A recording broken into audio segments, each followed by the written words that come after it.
Indonesia के बाली में G20 की शुरुआत हो गई है।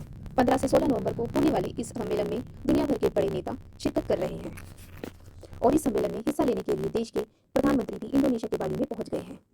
इस सम्मेलन में को संबोधित करने के दौरान उन्होंने कहा कि वैश्विक विकास के लिए भारत की ऊर्जा सुरक्षा महत्वपूर्ण है। क्योंकि भारत दुनिया की सबसे तेजी से उभरती हुई अर्थव्यवस्था है, हमें ऊर्जा की आपूर्ति पर किसी भी प्रतिबंध को बढ़ावा नहीं देना चाहिए और ऊर्जा बाजार में स्थिरता सुनिश्चित की जानी चाहिए। उन्होंने कहा है कि 2030 तक भारत आधी बिजली अक्षय स्रोतों से पैदा करेगा। G20 से जुड़े वैश्विक मुद्दे भी हम जानेंगे, लेकिन उससे पहले हम जानते हैं कि G20 होता क्या है। G20 20 देशों का एक समूह है जिसकी बैठक हर साल अलग अलग देशों में आयोजित की जाती है। G20 का गठन सितंबर 1999 में अंतर्राष्ट्रीय वित्तीय स्थिरता को बनाए रखने के लिहाज से किया गया था। साथ ही G20 ब्रेटन वुड्स संस्थागत प्रणाली की रूपरेखा के भीतर आने वाले अहम देशों के बीच अनौपचारिक बातचीत और सहयोग को बढ़ावा देने का काम भी करता है। 1957 के बाद एशियाई संकट के बाद दुनिया के कई देशों को इसकी जरूरत महसूस हुई। G20 समिट में सदस्य देशों के प्रमुखों के साथ वित्त मंत्रियों और सेंट्रल बैंक के गवर्नर की भी बैठक होती है। इस बैठक में मुख्य रूप से आर्थिक विषयों पर चर्चा होती है। G20 देशों की बात करें तो इसमें 19 देश और यूरोपियन यूनियन शामिल है। G20 के सदस्य 19 देशों में अर्जेंटीना, ऑस्ट्रेलिया, ब्राजील, कनाडा, चीन, Germany, France, Bharat, Indonesia, Italy, Japan, Mexico, रूस, सऊदी अरब, दक्षिण अफ्रीका, दक्षिण कोरिया, तुर्की, यूनाइटेड किंगडम और अमेरिका शामिल है। G20 हर बार इस सम्मेलन में कुछ नए मुद्दों को रखता है।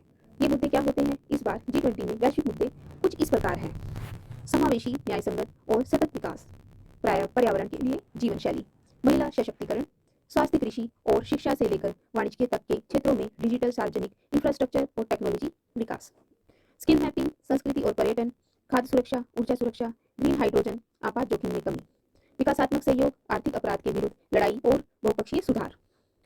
अब मैं आपको बता दूं कि भारत G20 अध्यक्ष के तौर पर बांग्लादेश, मिस्र, Mauritius, Netherland, Nigeria, Oman, Singapore, Spain और संयुक्त अरब अमीरात को अतिथि देशों के रूप में आमंत्रित करेगा। अध्यक्षता के दौरान भारत, इंडोनेशिया और ब्राजील ट्रोइका का गठन करेगी। ट्रोइका यानी G20 के भीतर ऐसे शीर्ष देशों का समूह जिसमें आज के, पिछले और आगामी अध्यक्ष पद वाले देश शामिल होते हैं। ये पहली बार होगा जब ट्रोइका में 3 विकासशील देश और उभरती हुई अर्थव्यवस्थाएं शामिल होगी। G20 के लिए भारत अहम इसलिए भी है क्योंकि भारत दुनिया की सबसे बड़ी अर्थव्यवस्था में से एक है।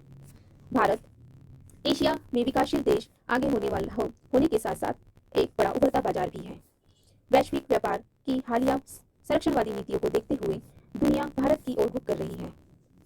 जितना G20 के लिए भारत अहम है, उतना ही G20 भी भारत के लिए अहम है। भारत में होने जा रहा G20 का आयोजन उसे विश्व में अहम पटल बनाएगा, जिसमें वो दुनिया की महाशक्तियों के आगे अपनी बात, अपने मुद्दे और अपनी आकांक्षाओं और अपनी उम्मीदों को मजबूती से रख सकेगा। G20 एक महत्वपूर्ण अंतर्राष्ट्रीय संगठन है।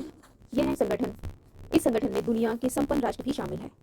भारत के लिए इसके महत्व का अंदाजा इस बात से लगाया जा सकता है कि जनसंख्या के लिहाज से दुनिया की 66% आबादी इन्हीं 20 सदस्य देशों में रहती है, यानी 85% वर्ल्ड GDP पर इसका नियंत्रण है।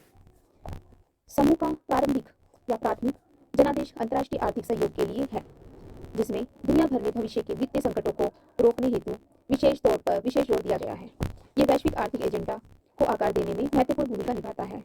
भारत ने हमेशा से ही G20 के संस्थापक सदस्य के रूप में दुनिया भर में सबसे मजबूत या कमजोर लोगों को प्रभावित करने वाली अहम मुद्दों को उठाने के लिए इस मंच का उपयोग किया है। भारत अगले साल यानी 2023 में G20 शिखर सम्मेलन का आयोजन करने जा रहा है। यही नहीं, भारत एक साल में G20 की अध्यक्षता के दौरान देश भर में 32 अलग अलग क्षेत्रों से संबंधित लगभग 200 बैठकों का आयोजन करेगा। आई होप आपको वीडियो अच्छी लगी तो लाइक सब्सक्राइब कीजिए। जय माता दी।